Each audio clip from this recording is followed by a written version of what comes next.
Hi, I'm Paul Tokunaga. I'm the president of MELD.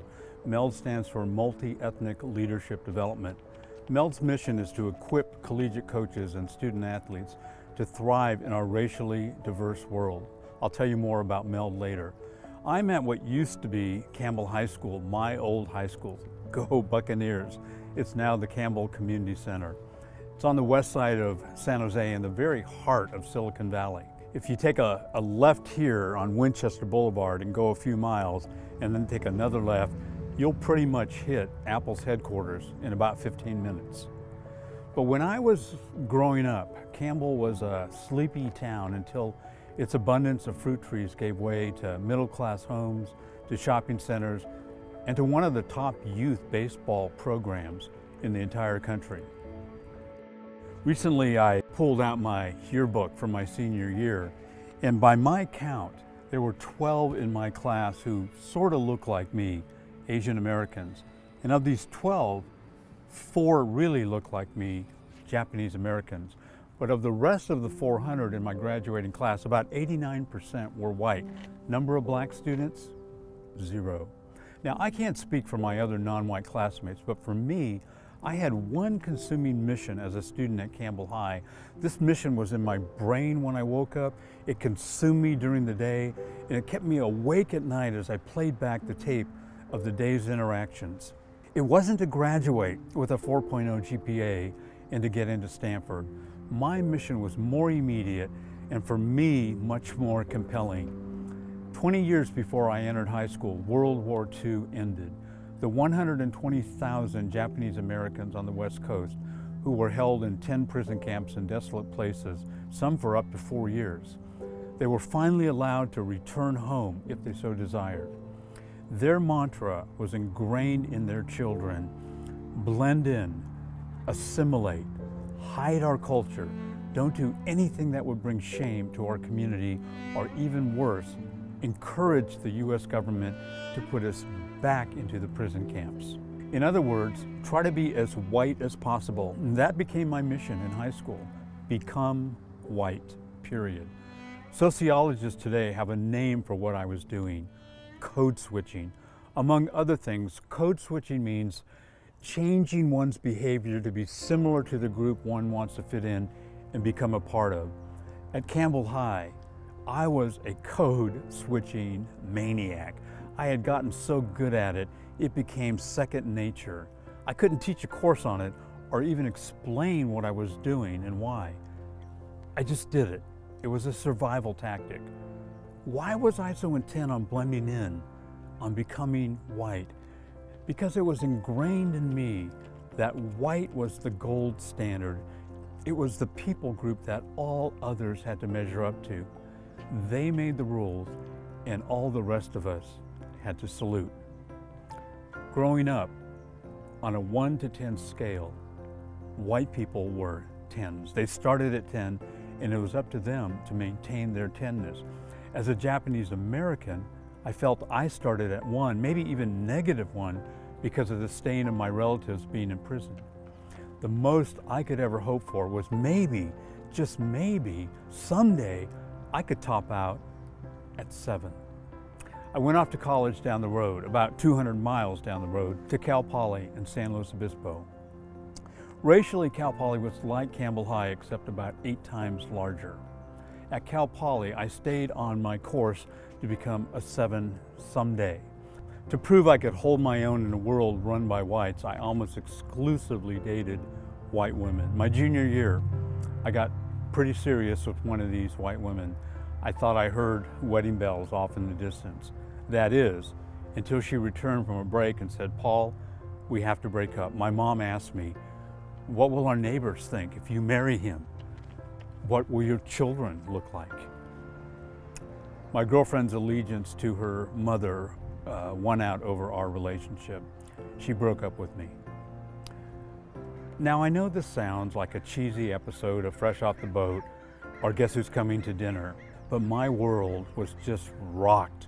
All the microaggressions I had tried to ha-ha over for 20 years, the Jap jokes, white people greeting me by slanting their eyes, the bad Chinese accents, my pals gagging over my Japanese bag lunches.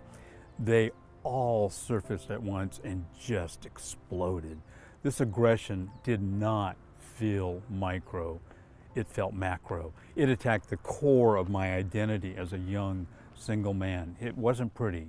I couldn't wear Adidas anymore. I bought Onitsuka Tigers.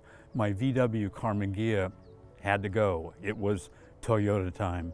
On my bedroom wall, I put up a poster of a World War II Japanese bomber pilot with the words, "Fly the friendly skies." I joined Tomodachi Kai, the Japanese club at Cal Poly.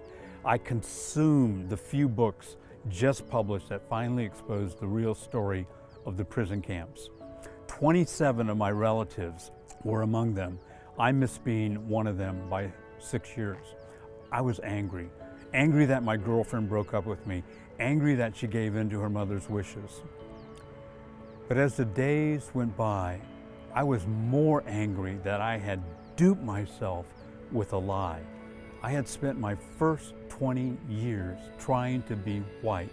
I finally realized that was never going to happen. I was exhausted from 20 years of code switching. So at age 20, I began in earnest the journey of discovering my identity as a third-generation Japanese American, a Sansei. I was a bit like Daniel-san in Karate Kid, who's been given Mr. Miyagi as his guide. My Mr. Miyagi came in many forms. Some were people, some were books, some were trips. Some brought deep joy, some brought deep pain and sorrow. A little over 10 years ago, I took the pilgrimage of a lifetime. I was in China for my day job. I tacked on a few extra days, and I visited my grandfather's village in remote northern Japan. I sat in the living room of an elderly couple, Mr. and Mrs. Kano, who knew my grandfather.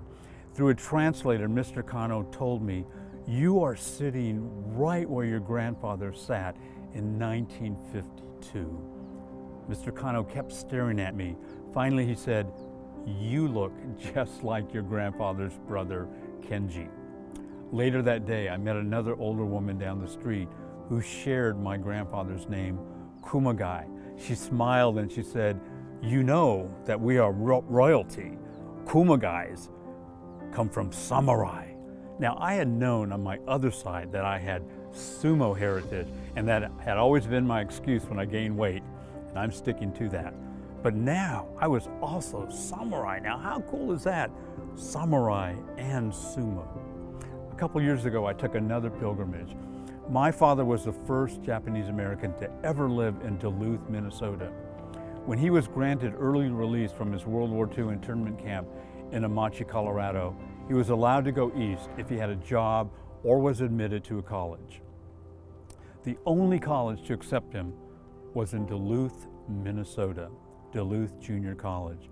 My dad's college dreams had been interrupted by having to go to the prison camp. He badly wanted to get his college education. So off to Duluth he went as a 20-year-old freshman. I'm sure he had to pull out a map to see where Duluth, Minnesota was. Growing up, he would tell us stories about this Duluth.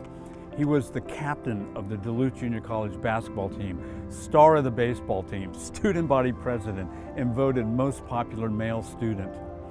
He did all of this from 1943 to 1945 while we were engaged in a fierce war with Japan. Dad told us how the people of Duluth just embraced him as one of their own. I believe it changed his life forever and helped heal some of the wounds of being in prison. So a few years ago, I was in Madison, Wisconsin. I had to look at a map too to find where Duluth was. I realized I'm within striking distance. I have got to go to Duluth. I have to see what it is about this Duluth that changed Dad's life. I did some sleuthing ahead of time. A new book, DJC Remembered: The Life of Duluth Junior College, had just been published the year before. I discovered Dad's botany lab partner at Duluth Junior College was alive and living in Duluth.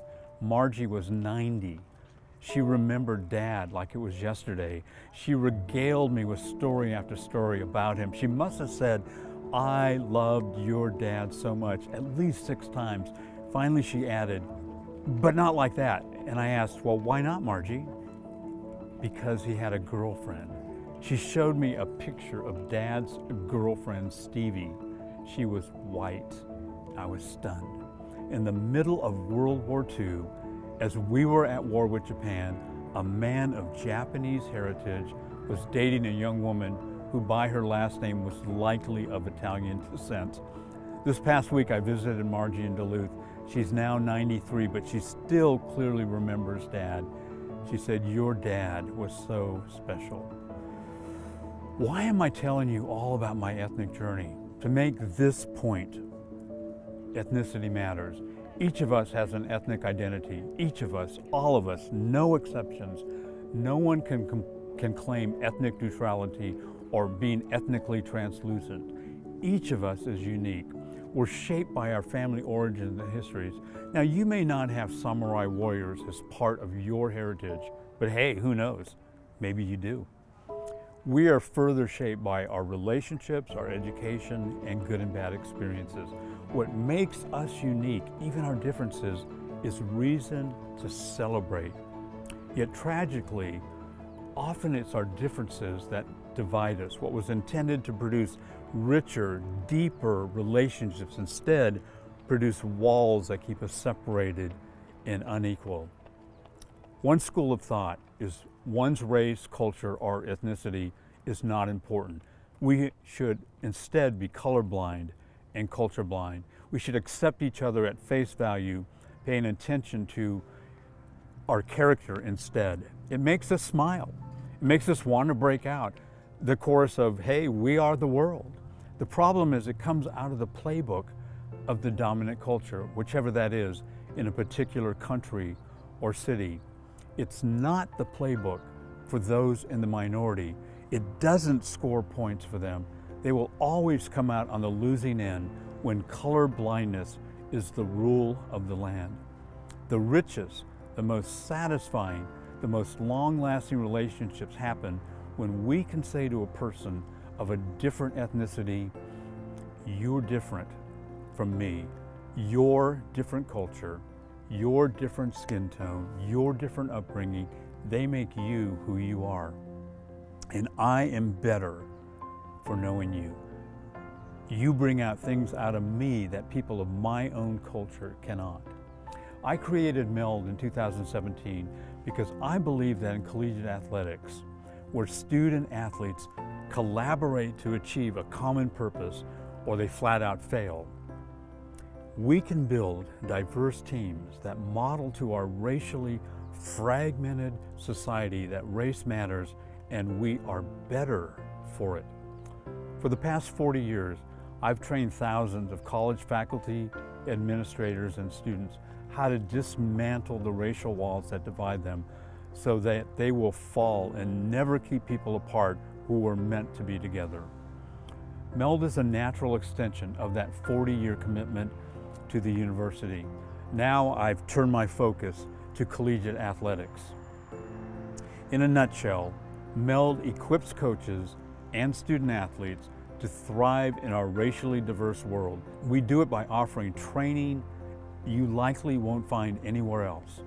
We've combined the best practices and the best resources available to invest in coaches and student athletes. In our next few videos, we'll share with you some of these best practices and resources. I personally think that you are going to love our next video. It will help you discover your own unique ethnic identity. Don't miss it. We're going to post it in just a few days.